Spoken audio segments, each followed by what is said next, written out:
What's going on in America today? Why are we over our heads in debt? Why can't the politicians bring debt under control? Why are so many people, often both parents now, working at low-paying, dead-end jobs and still making do with less? What's the future of the American economy and way of life? Why does the government tell us inflation is low when the buying power of our paychecks is declining at an alarming rate? Only a generation ago, bread was a quarter, and you could get a new car for $19.95. Are we headed into an economic crash of unprecedented proportions? One which will make the crash of 1929 and the Great Depression which followed look like a Sunday school picnic. If so, can we prevent it? And what can we do to protect our families? Reliable experts say a crash is coming.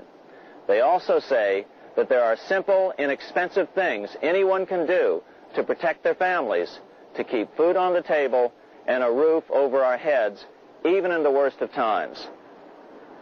But to do that, we have to understand why the crash is coming, who's behind it, what they want, and how the perpetrators plan on protecting their families.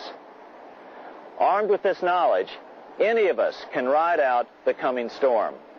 Larry Bates was a bank president for 11 years. As a member of the Tennessee House of Representatives, he chaired the Committee on Banking and Commerce. He's also a former professor of economics and the author of the best-selling book, The New Economic Disorder. I can tell you right now that there is going to be a crash of unprecedented proportions. A crash like we have never seen before in this country. The greatest shock of this decade is that more people are about to lose more money than at any time before in our history. But the second greatest shock will be the incredible amount of money just a relatively small group of people will make at exactly the same time. You see, in periods of economic upheaval, in economic crisis, wealth is not destroyed. It is merely transferred. Presidential candidate Charles Collins is a lawyer, has owned banks, and served as a bank director.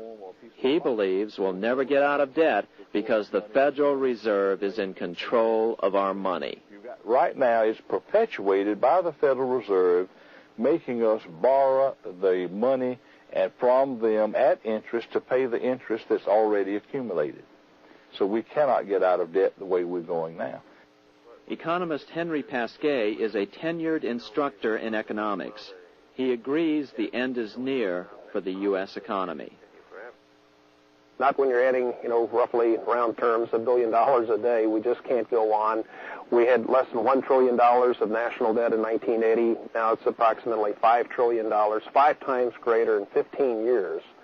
It doesn't take a genius to realize that this just can't go on forever.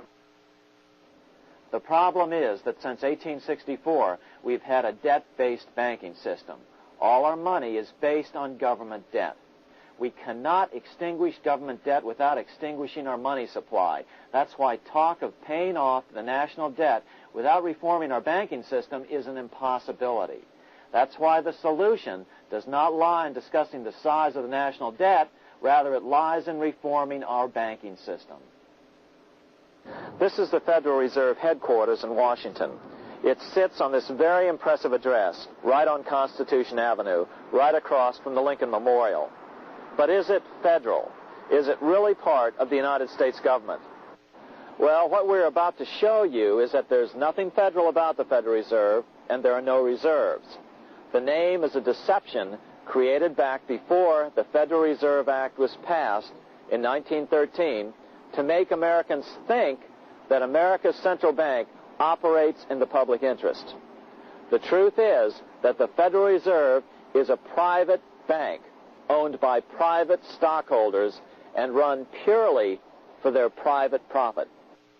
That's exactly correct. The Fed is a privately owned for-profit corporation, which, again, has no reserves, at least no reserves available to back up the Federal Reserve notes, which is our common currency.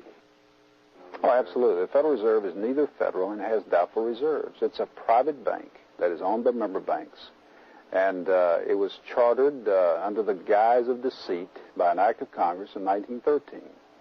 December the 23rd, 1913, when most members of the Congress had gone home for the holidays, the House of Representatives had passed the Federal Reserve Act of 1913, but it was having difficulty in getting out of the Senate.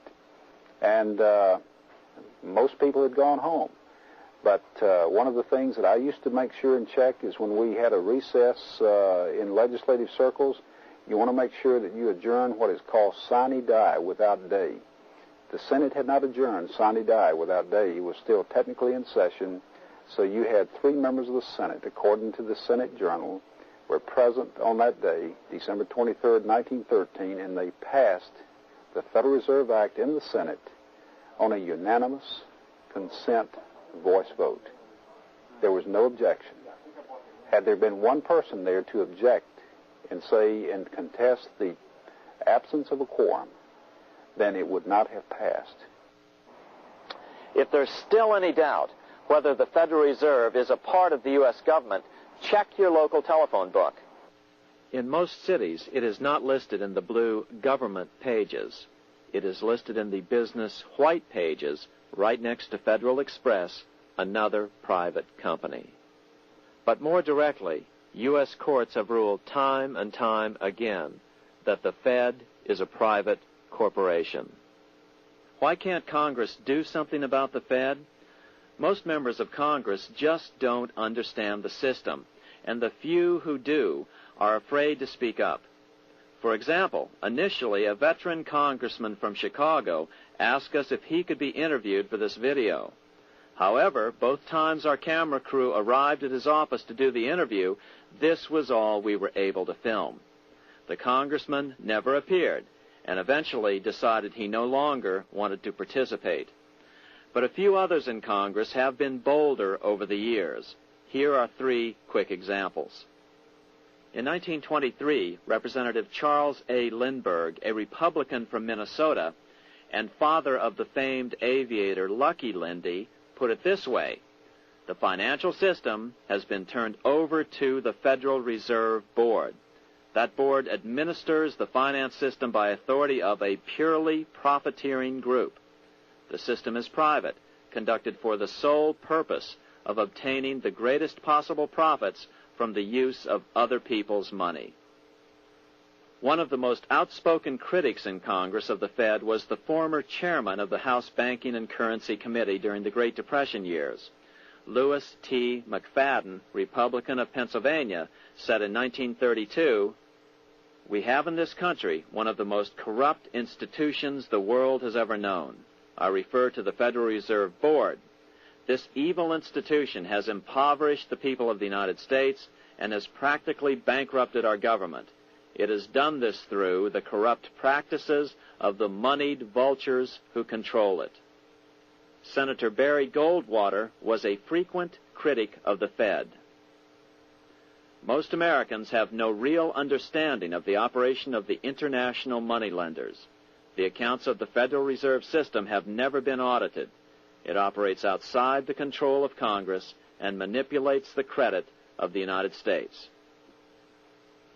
The Federal Reserve really, even though it is not part of the federal government, it is more powerful than the federal government. It's more powerful than the President, the Congress, and the courts. Now, a lot of people challenge me on that, but let me prove my case.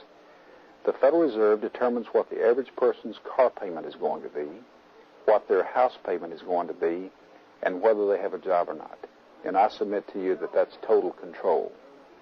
And the Federal Reserve is the largest single creditor of the United States government. What does Proverbs tell us? The borrower is servant to the lender.